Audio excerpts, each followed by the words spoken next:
Gloria a Dios. Buenas tardes, hermanos y hermanas y todos aquellos que miran estos videos a través de las redes sociales. Sean todos bienvenidos.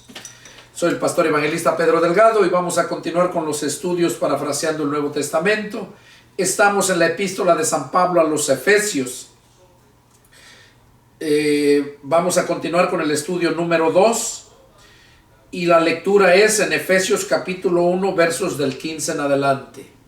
Ahí vamos a empezar el estudio número 2. La palabra del Señor dice así.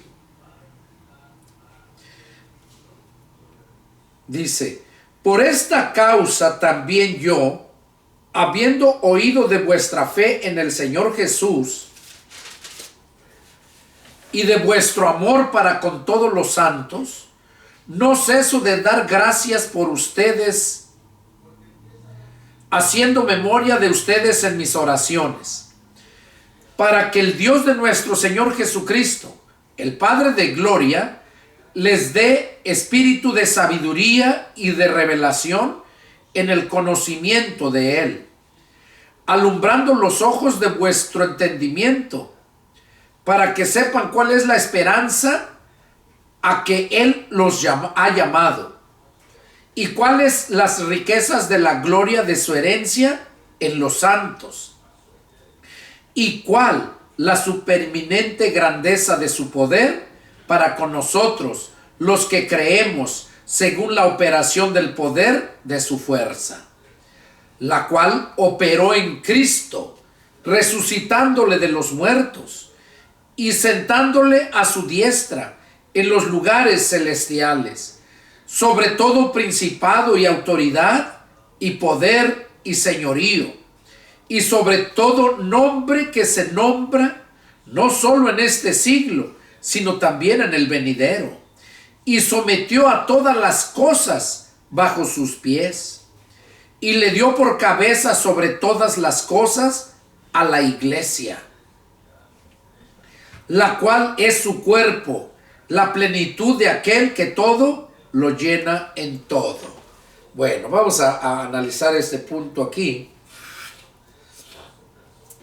Pablo estaba hablándoles a los hermanos de Éfeso. Ya en el estudio pasado estábamos hablando acerca de todas las bendiciones que nos da Dios por medio de el Espíritu Santo, de lo que hemos creído, ¿verdad? Que creímos al Evangelio.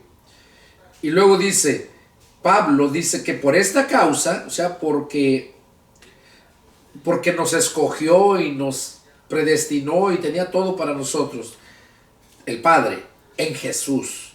Dice: por esta causa también yo, habiendo oído de vuestra fe en el Señor Jesús y de vuestro amor para con todos los santos.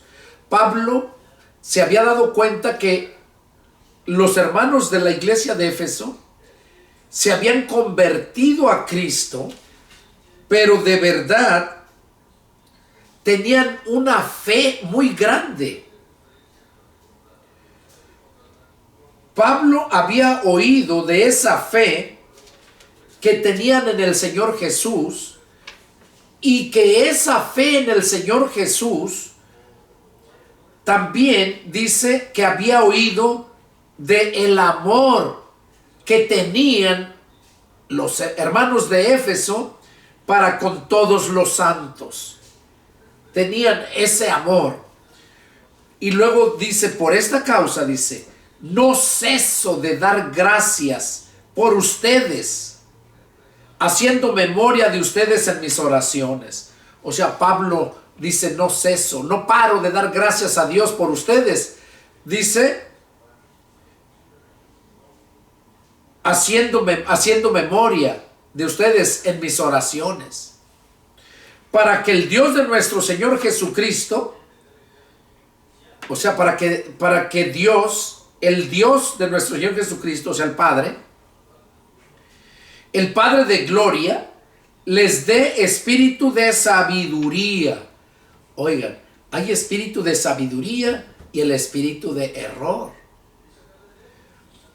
y de revelación en el conocimiento de Él.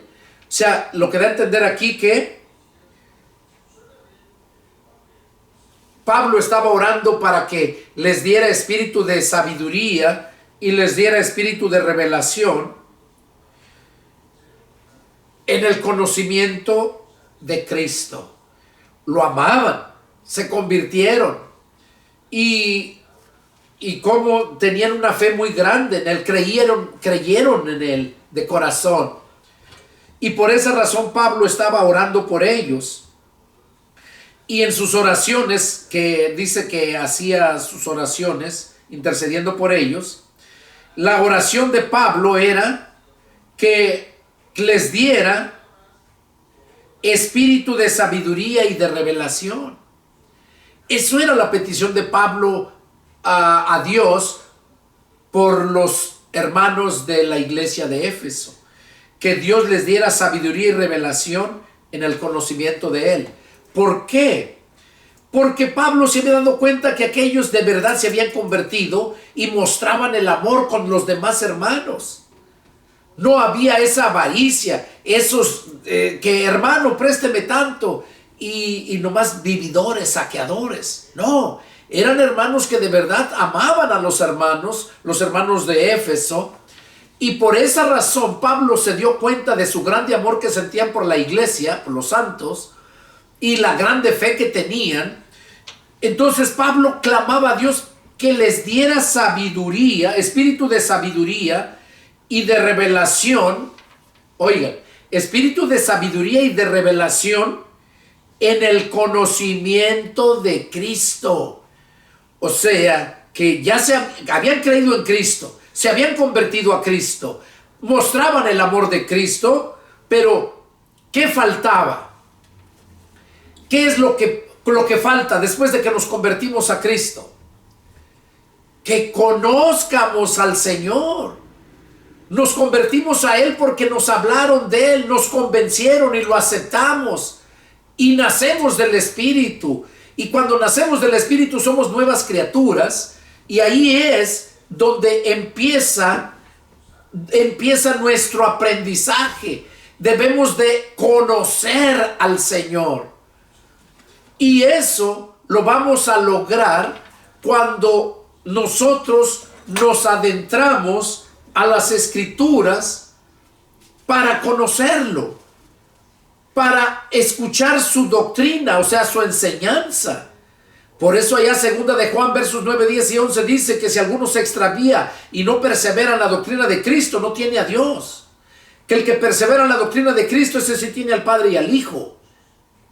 Y hace una advertencia, que si alguno viene a ustedes y no trae esta doctrina, que no lo reciban en casa ni le digan bienvenido. Que porque el que le dice bienvenido a cualquier doctrina, se hace cómplice, dice. Se hace cómplice en su pecado con ellos. Entonces, cuando Pablo se dio cuenta del amor de ellos que estaban mostrando porque Cristo estaba en ellos, pero Dios estaba pidiéndole al Padre, Pablo estaba pidiéndole al Padre que les diera espíritu de sabiduría y que les diera espíritu de revelación en el conocimiento. O sea que cuando estuvieran escudriñando la Escritura, que les diera la sabiduría para entenderlo y que les dieran el conocimiento. Que lo entendieran y lo reconocieran. Por eso, la sabiduría es para que lo entiendan. Y la revelación del conocimiento es para que lo conozcan. Pero desgraciadamente, muchas religiones predican a Cristo, predican del Evangelio. El Evangelio convence a las personas porque es el poder de Dios. El Evangelio, la palabra de Dios tiene poder. Entonces, pero como no hay esa enseñanza, esas personas creen, pero esa fe se muere porque no produce obras, porque no se activa. Y hay muchos cristianos que se dicen cristianos religiosos, son religiosos, que nacen del Espíritu, según ellos, pero no adquieren el conocimiento, no tienen sabiduría. ¿Por qué? Porque Les voy a poner un ejemplo. Les voy a poner un ejemplo para que lo puedan captar. Un hijo, vamos, en México, el hijo o la hija de la presidenta Sheinbaum y un hijo de un hermano indígena de Oaxaca o de donde sea, hermanos indígenas, y no por hacerlos menos, no, sino quiero que puedan entender esto. El hijo o la hija de Sheinbaum está yendo a las mejores escuelas, está aprendiendo, tiene la facilidad de que se le enseñe.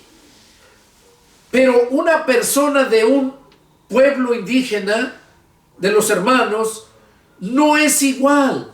No tiene el dinero suficiente para ir a las mejores escuelas, no tiene de los mejores maestros. Y por lo tanto, esa persona no va a tener el conocimiento que tiene la hija de la presidenta. ¿Por qué? Porque qué clase de maestros están teniendo. Y en la vida espiritual, aquí en la palabra de Dios es lo mismo. La Biblia dice que Dios constituyó a unos primeramente apóstoles y evangelistas y luego pastores, profetas, evangelistas, pastores y maestros.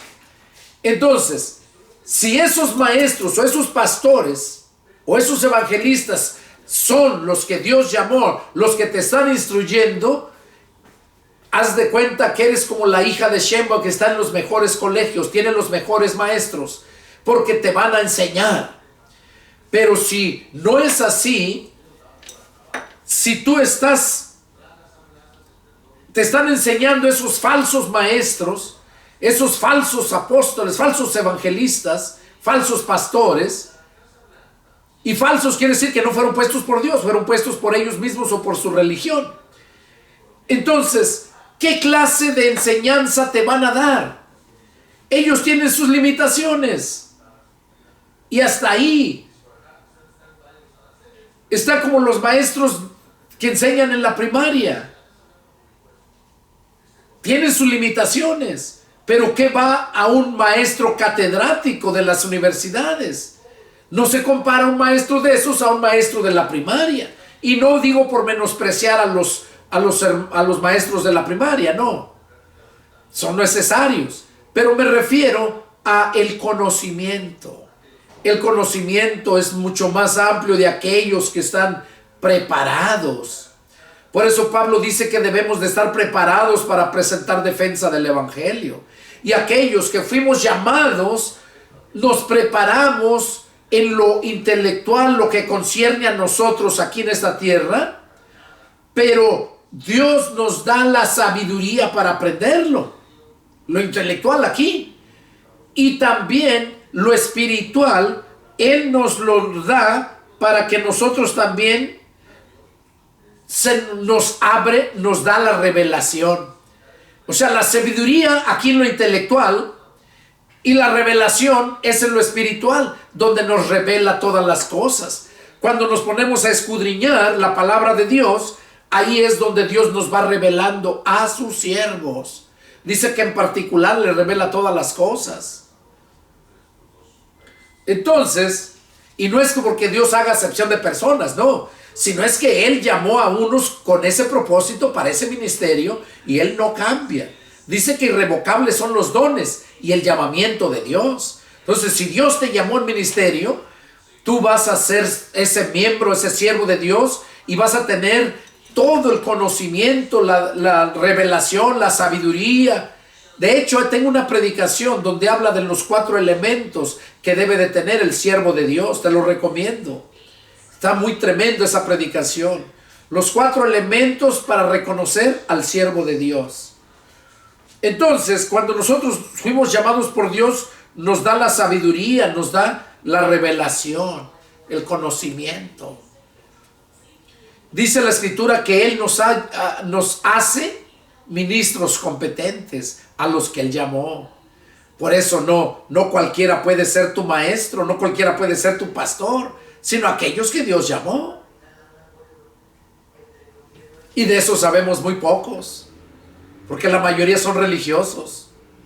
Y muchos que fueron llamados por Dios, así como Judas, que fue llamado por Jesús, pero la ambición lo corrompió y lo llevó a entregar al Señor. Así hay muchos pastores que también empezaron, pero por el amor al dinero, Dios los llamó, empezaron, pero por el amor del dinero hacen lo de Judas, lo traicionan. Dejan de ser pastores por irse a trabajar por allá.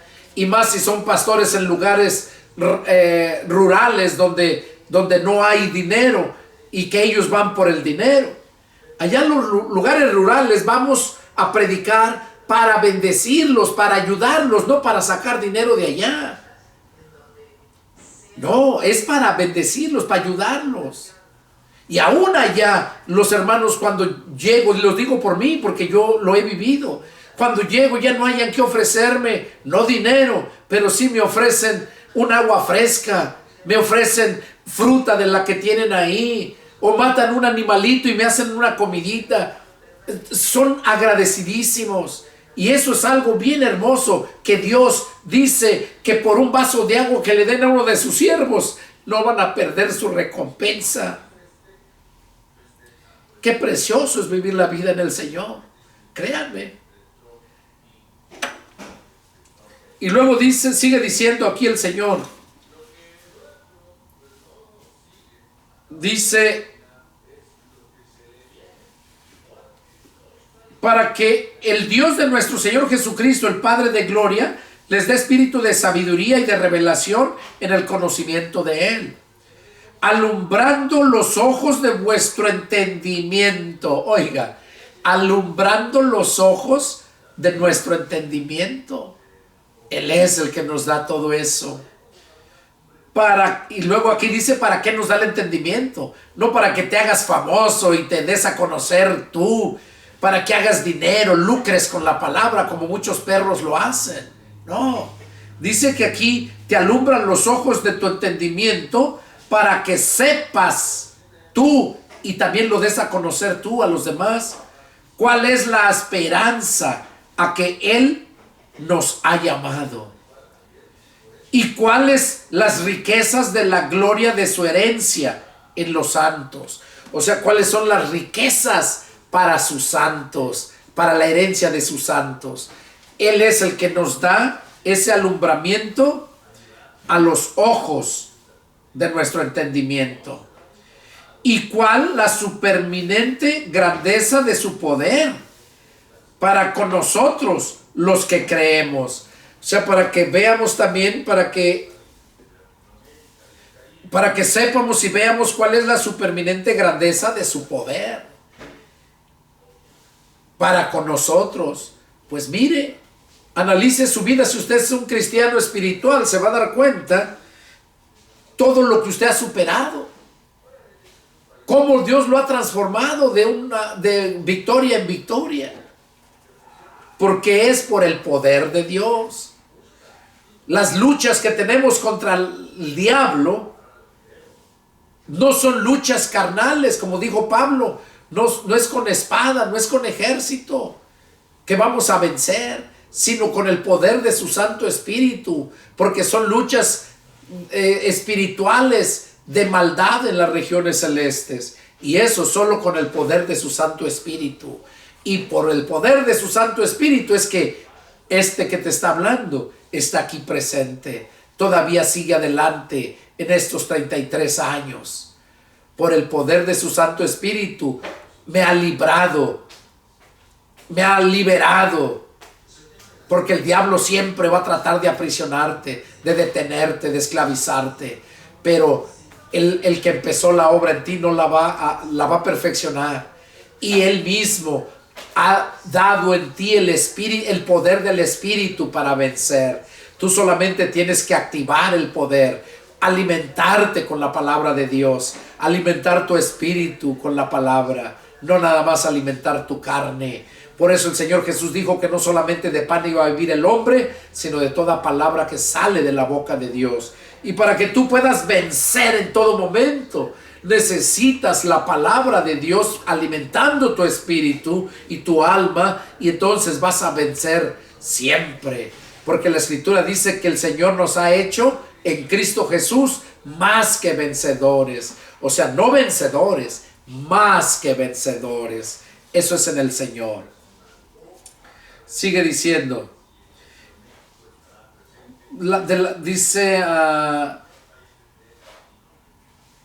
cuál sea la riqueza de la gloria de su herencia en los santos, y cuál la superminente grandeza de su poder para con nosotros, los que creemos, según la operación del poder de su fuerza, la cual, o sea, la fuerza del Padre, operó en Cristo, resucitándole de los muertos. O sea, el poder de su fuerza operó en Cristo, resucitándole de los muertos. Y luego dice, y sentándole a su diestra en los lugares celestiales, sobre todo principado y autoridad. O sea, lo sentó con el poder de su Espíritu Santo. Cristo está sobre todo principado y autoridad y poder. Dice, y señorío, y sobre todo nombre que se nombra, no solo en este siglo, sino también en el venidero. O sea, el nombre que está sobre todo nombre, que no nomás el nombre de este siglo, sino también en el venidero, dice. Y sometió todas las cosas bajo sus pies. O sea, el Padre sometió todas sus cosas bajo sus pies de su Hijo. Y lo dio por cabeza. A su Hijo lo dio por cabeza de la iglesia, la cual es su cuerpo. O sea, la iglesia es su cuerpo de Cristo. Cristo es la cabeza. La plenitud de aquel que todo lo llena en todo. O sea, en Cristo hay plenitud, porque en Cristo todo lo llena en todo. En Cristo hay victoria. Y sin Cristo hay miseria, dolor y muerte. Bueno, vamos a continuar. Capítulo número 2 habla otro punto también acerca de la salvación. Dice, y Él les dio vida a ustedes. O sea, Pablo les estaba diciendo a los de Éfeso que Jesús les dio vida a ellos cuando estaban muertos en sus delitos y pecados. Oiga, aquí lo menciona bien claro. En los cuales, o sea, en los delitos y pecados, anduvieron en otro tiempo, siguiendo la corriente de este mundo, conforme al príncipe de la potestad del aire, el espíritu que ahora opera en los hijos de desobediencia. Oiga, aquí no está hablando del mundo. Dice que en la maldad que vivían antes, muertos en sus delitos y pecados, en los cuales anduvieron en otro tiempo, siguiendo la corriente de este mundo, conforme al príncipe de la potestad del aire. O sea, el espíritu de Satanás. El espíritu que ahora, oiga, el espíritu que ahora, ese espíritu que tenía muertos en sus delitos y pecados a toda la humanidad, a los de Éfeso, los hermanos de Éfeso, dice que anduvieron en otro tiempo. En los delitos y pecados, estaban muertos en sus delitos y pecados, en los cuales anduvieron en otro tiempo, siguiendo las corrientes de este mundo. Pues toda la gente que ha nacido aquí en este mundo sigue la corriente de este mundo. Pero cuando hemos nacido del Espíritu, seguimos la corriente espiritual del Espíritu. Por eso dice aquí, conforme al príncipe de la potestad del aire, el Espíritu que ahora opera, Pablo lo estaba diciendo en ese tiempo, hace 2000 años, el Espíritu que ahora opera, ¿en quién opera? Miren lo que dice, en los hijos de desobediencia. O sea, aquellos que según son cristianos, que llegaron a ser hijos de Dios porque creyeron en Él, pero hicieron lo que Judas, que siendo apóstol, lo traicionó por lo material. Y así hay muchos pastores que hicieron lo mismo, y así hay muchos cristianos, que eso se les llama los hijos de desobediencia. Y en esos cristianos está operando el espíritu de las potestades del aire. Lo que dijo Pablo, que esa lucha contra huestes espirituales de maldad en las regiones celestes son demonios. Pues esos espíritus, esos demonios, son los que operan en los hijos de desobediencia. Cuando nosotros no nos sometemos a la palabra de Dios, no obedecemos a la palabra de Dios, es cuando empieza el diablo a trabajar y sus legiones de demonios, ese espíritu de maldad empieza a obrar, a operar, dice, en los hijos de desobediencia. Así es que este mensaje es también para todos aquellos cristianos que han nacido del Espíritu, pero que están todavía bajo dogmas religiosos. Salte de ahí porque vas a morir, porque vas a perder todo lo que has ganado desde que recién naciste del Espíritu. Y por eso Pablo está diciéndolo aquí bien claro.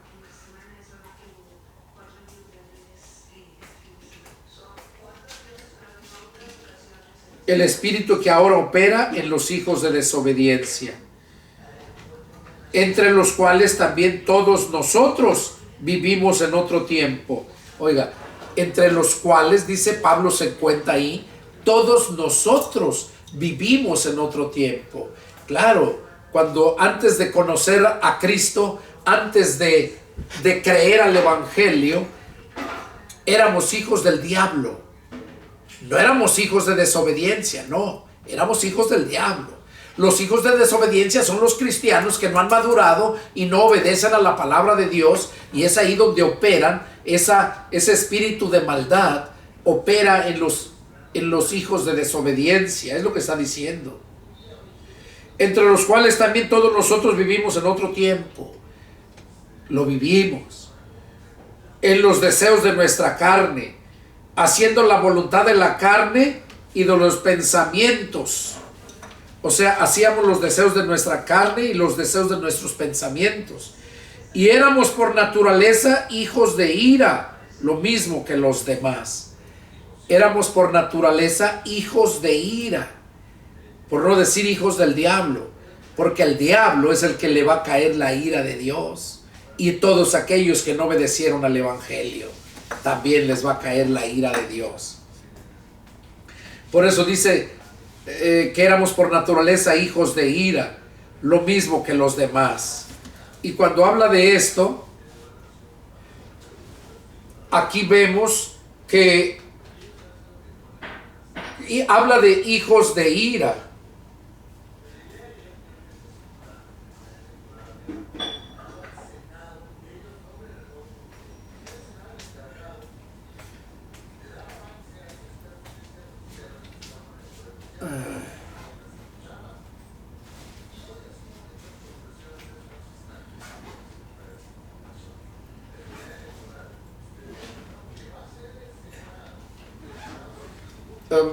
Permítame tantito, hermanos, aquí.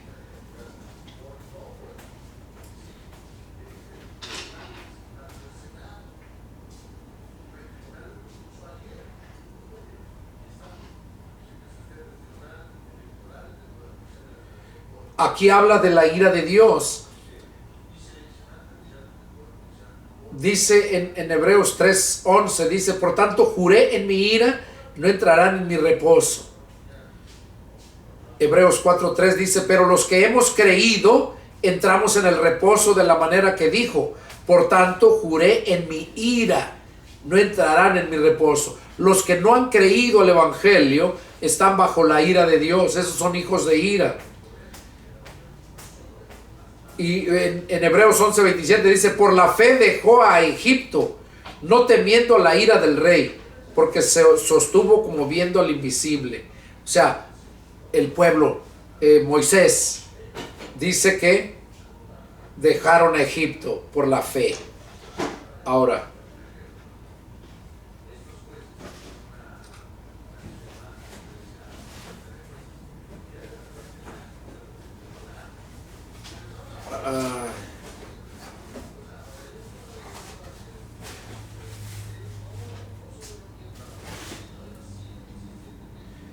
aquí en 1 Tesalonicenses capítulo 5 verso 9, es lo que estaba buscando. Dice, porque no nos ha puesto Dios para ira, sino para alcanzar salvación por medio de nuestro Señor Jesucristo. O sea, cuando nosotros nos convertimos a Cristo, nosotros quedamos excluidos de la ira de Dios, porque Dios dice, no nos ha puesto para ira, porque la ira de Dios va a descargarse sobre aquellos que no obedecieron al Evangelio, sobre aquellos que rechazaron a Cristo. Esos son los que son los hijos de ira. No porque sean hijos de Dios, no, son hijos del diablo. Pero el punto es que Dios no nos ha puesto para ira. Era lo que quería mostrarles. Entonces, sigue diciendo, pero Dios, que es rico en misericordia, por su gran amor con que nos amó, aun estando nosotros muertos en pecados, nos dio vida juntamente con Cristo. Por gracia son salvos. Oiga lo que dice, ¿eh? Pero Dios, que es rico en misericordia, por su gran amor con que nos amó, oiga, con que nos amó a toda la humanidad. Y ahora ama solamente a los que le aman. Ama a sus hijos. Por su gran amor con que nos amó, aun estando nosotros muertos en pecados. O sea, cuando estábamos muertos en pecados, ahí es donde Dios nos amó. Y porque nos amó, por eso envió a su Hijo a morir en la cruz para salvarnos. Y aquí lo dice, nos dio vida juntamente con Cristo. Por gracia son salvos. Por eso Jesús mismo dijo, yo he venido para que tengan vida y para que la tengan en abundancia. Y no quieren venir a mí para que tengan vida. Es lo que dice el Señor Jesús.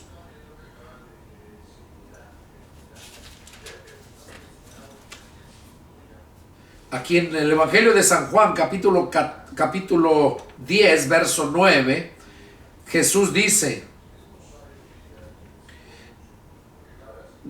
el verso 10, perdón, el ladrón no viene sino para hurtar, matar y destruir. Yo he venido para que tengan vida y para que la tengan en abundancia. ¿Para qué vino Cristo? Para que tengamos vida y la tengamos en abundancia. Y luego dice, yo soy el buen pastor.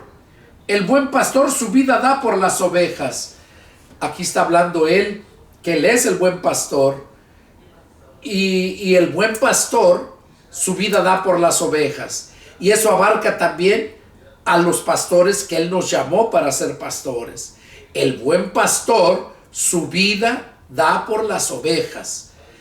Allá literalmente las defiende, el buen pastor las defendía de los lobos, de los animales, las fieras del campo. El buen pastor las daba su vida, las defendía, literalmente. Ahora espiritualmente, el buen pastor, dice, su vida da por las ovejas. Mas el asalariado, y que no es el pastor, de quien no son propias las ovejas, ve venir al lobo y deja las ovejas y huye, y el lobo arrebata las ovejas y las dispersa. Así que el asalariado huye porque es asalariado y no le importan las ovejas. Yo soy el buen pastor y conozco mis ovejas, y las mías me conocen, así como el Padre me conoce y yo conozco al Padre y pongo mi vida por las ovejas. Aquí está hablando Jesús de exactamente que Él es el buen pastor y el buen pastor su vida da por las ovejas. Y como les decía, espiritualmente hablando, el buen pastor, el que Dios llamó para ser un pastor, también el que es buen pastor su vida da por las ovejas. ¿Cómo es que la da espiritualmente hablando?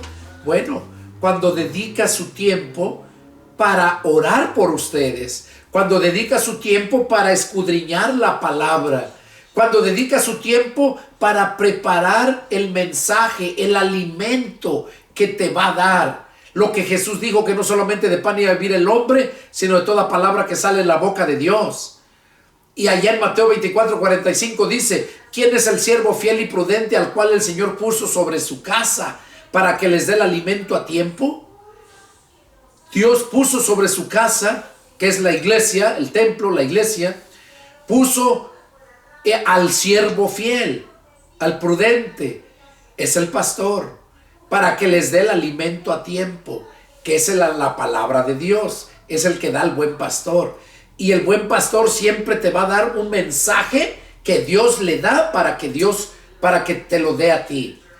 Porque Él no te da lo que Él quiere, el buen pastor no te da lo que Él quiere, te da lo mejor que el dueño de las ovejas le dice que se la dé a sus ovejas.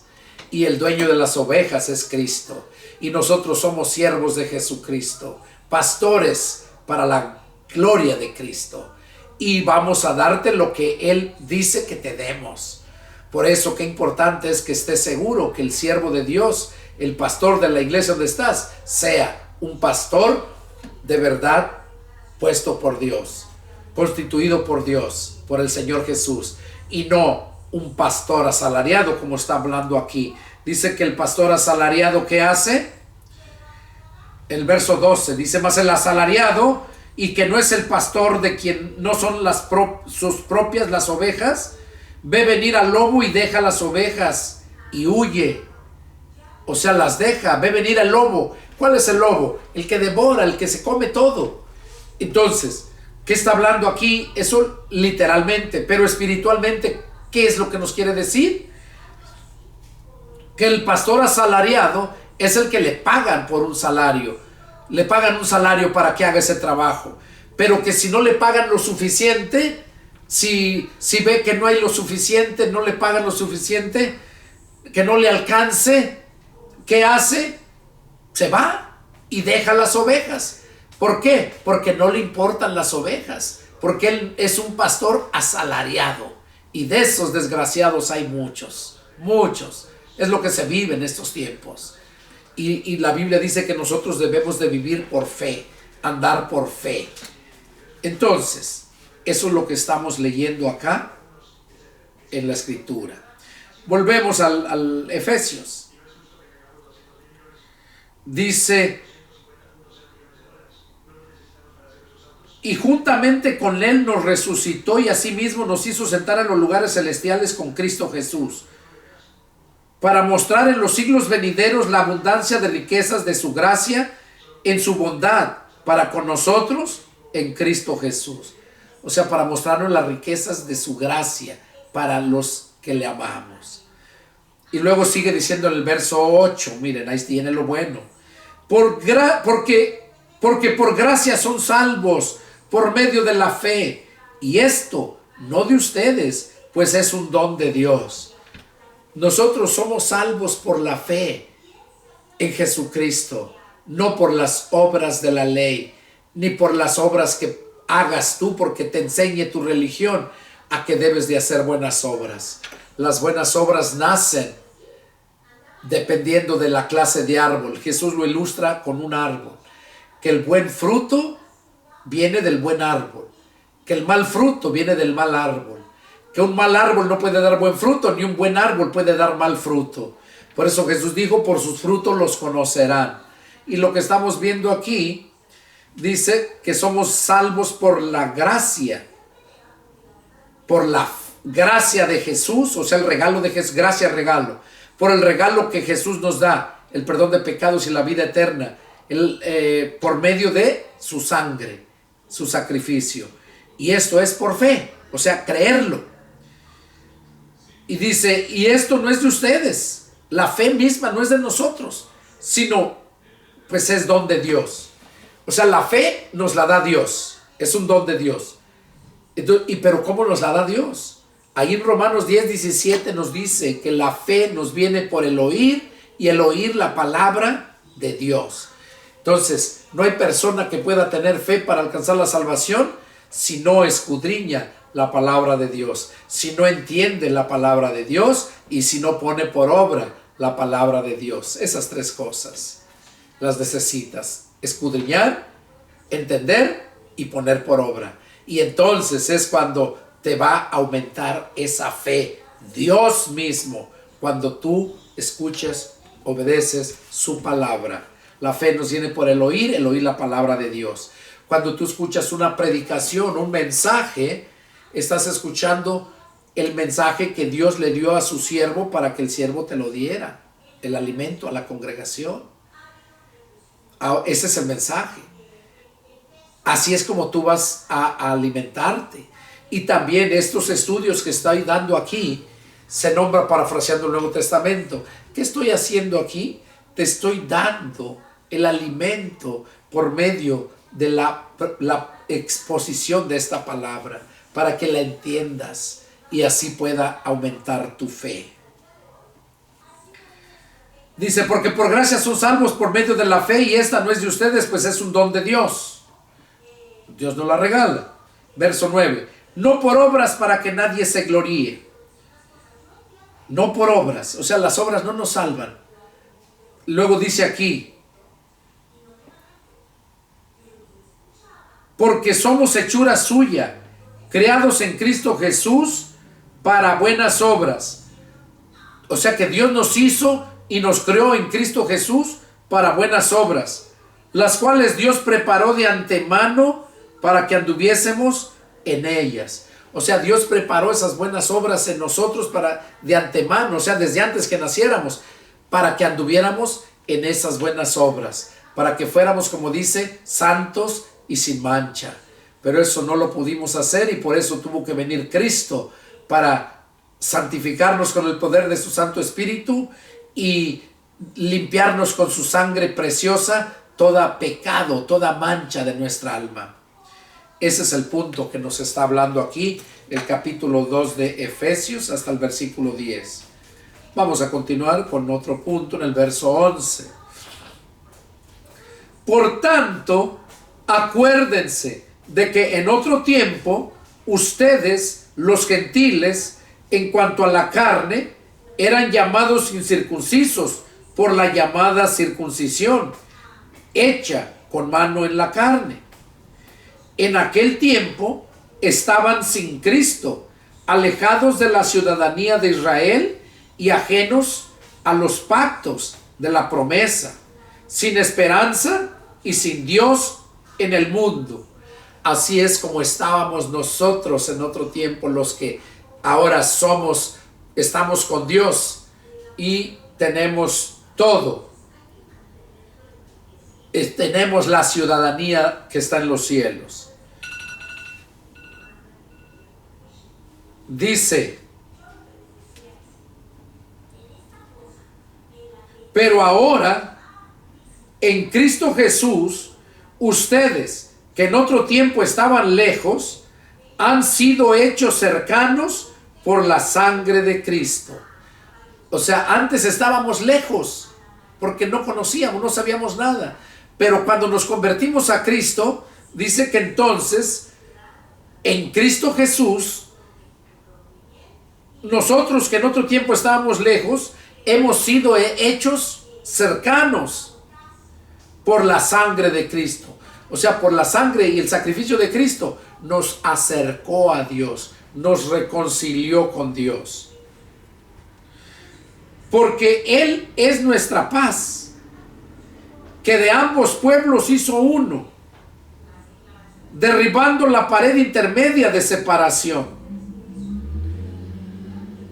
aboliendo en su carne las enemistades, la ley del mandamiento expresados en ordenanzas, para crear en sí mismo de los dos un solo y nuevo hombre,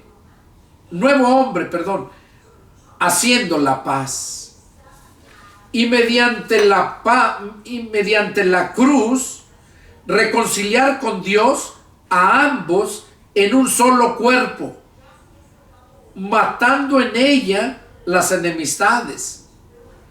Y vino y anunció las buenas nuevas de paz a ustedes que estaban lejos y a los que estaban cerca. Porque por medio de él, los unos y los otros, tenemos entrada por un mismo espíritu al Padre. Aquí Pablo les estaba diciendo a los hermanos de Éfeso que en Cristo Jesús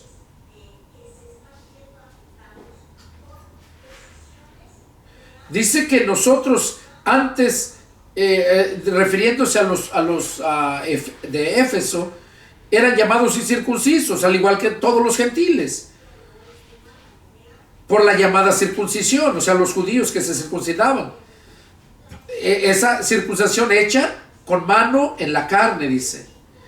En aquel tiempo estaban sin Cristo, alejados de la ciudadanía, pero el Señor nos acercó, nos hizo cercanos por la sangre de Cristo. Y que cuando venimos a estar en Cristo, Cristo viene a ser nuestra paz. Y que de ambos pueblos hizo uno, o sea, al pueblo judío y al pueblo gentil. O sea, toda la gente que no es, todas las naciones son gentiles. La nación judía son el pueblo de Dios. Pero Jesús vino a hacer de ambos pueblos un solo pueblo. Y es lo que está diciendo aquí. Porque Él es nuestra paz, que de ambos pueblos hizo uno, derribando la pared intermedia de la separación. ¿Cuál era la pared intermedia que estaba? La ley. Jesús vino a derribar esa ley y a poner una nueva ley, pero ya para todos, no nada más para los judíos. Aboliendo en su carne la enemistad de la ley, de los mandamientos expresados en ordenanzas. Aquí lo está diciendo, mire. Aboliendo en su carne. O sea, Cristo cuando murió, Él vino a morir y ahí quedó abolida la ley en su carne. Dice, aboliendo en su carne las enemistades, la ley de los mandamientos expresados en ordenanzas. O sea, son dos cosas. Vino a abolir en su carne las enemistades, porque había enemistad entre el pueblo gentil y el pueblo judío. Porque el pueblo judío se jactaba de ser el único pueblo de Dios y miraba a los demás como perros, los trataba así. Entonces, cuando vino Cristo, abolió esa separación.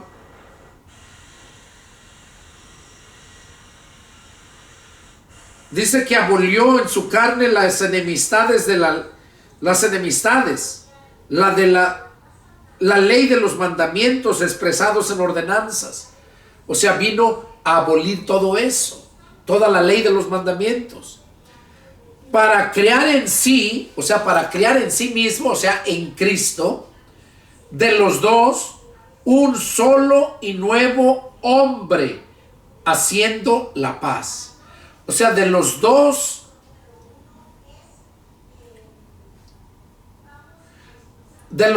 pueblos, para crear en sí mismo de los dos, tanto de los judíos como de los gentiles, un solo y nuevo hombre, haciendo la paz. Un solo y nuevo hombre.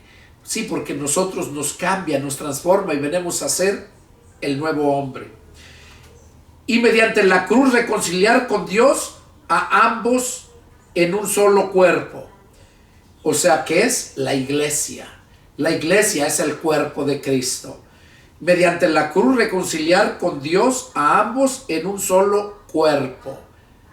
Y ese es el pueblo de Cristo, esa es la iglesia, el cuerpo de Cristo. Matando en ella las enemistades. O sea, ¿dónde? En la cruz. Ahí en la cruz mató las enemistades. Y vino y anunció las buenas nuevas de paz a ustedes que estaban lejos y a los que estaban cerca. O sea que vino Jesús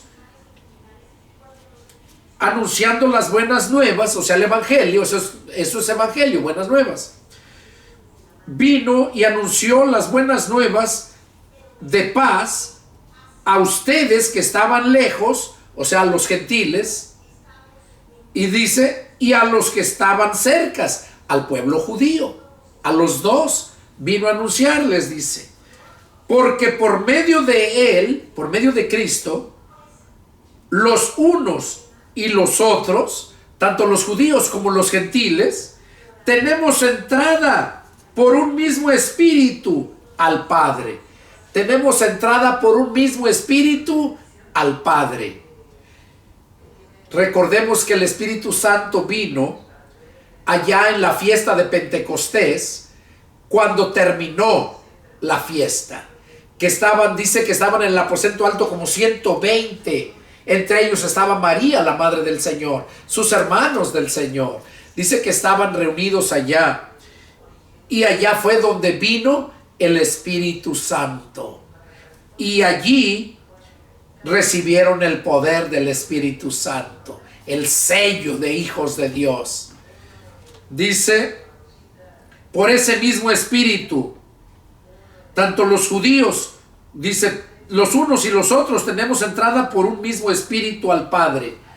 Ahora, ahí vemos cuando vino el Espíritu Santo. ¿En quién vino?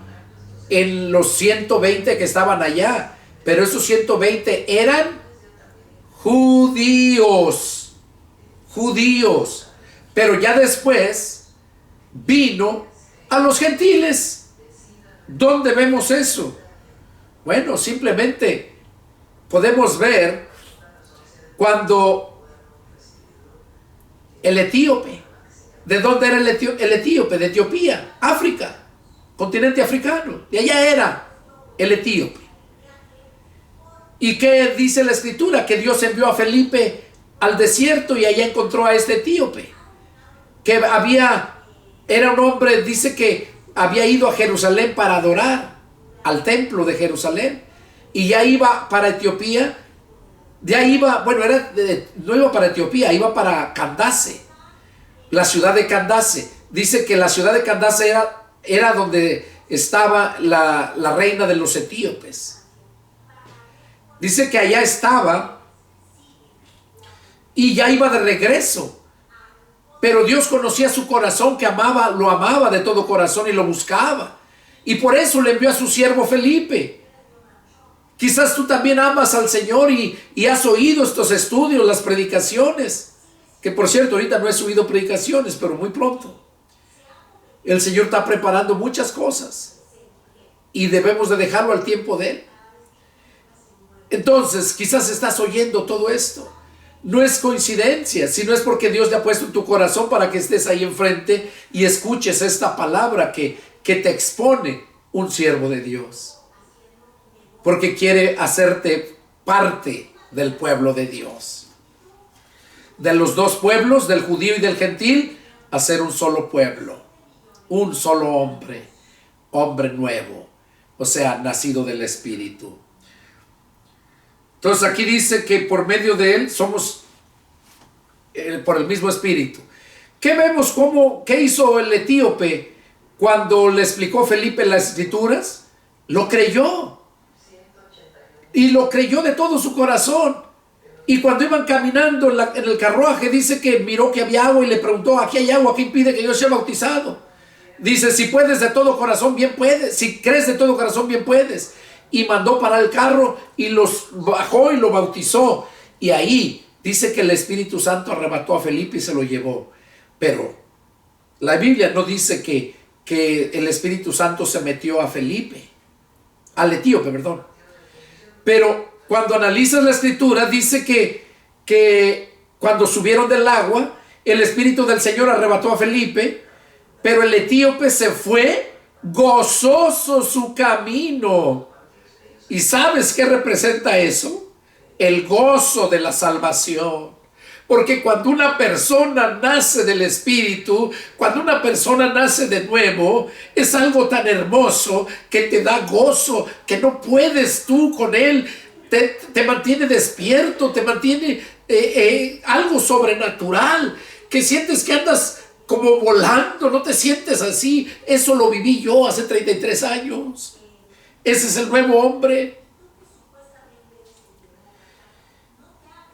Y así se fue Felipe, el etíope, gozoso su camino.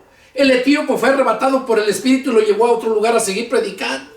Es lo que Dios hace y lo que va a seguir haciendo conmigo. Llevarme a muchos lugares a seguir predicando.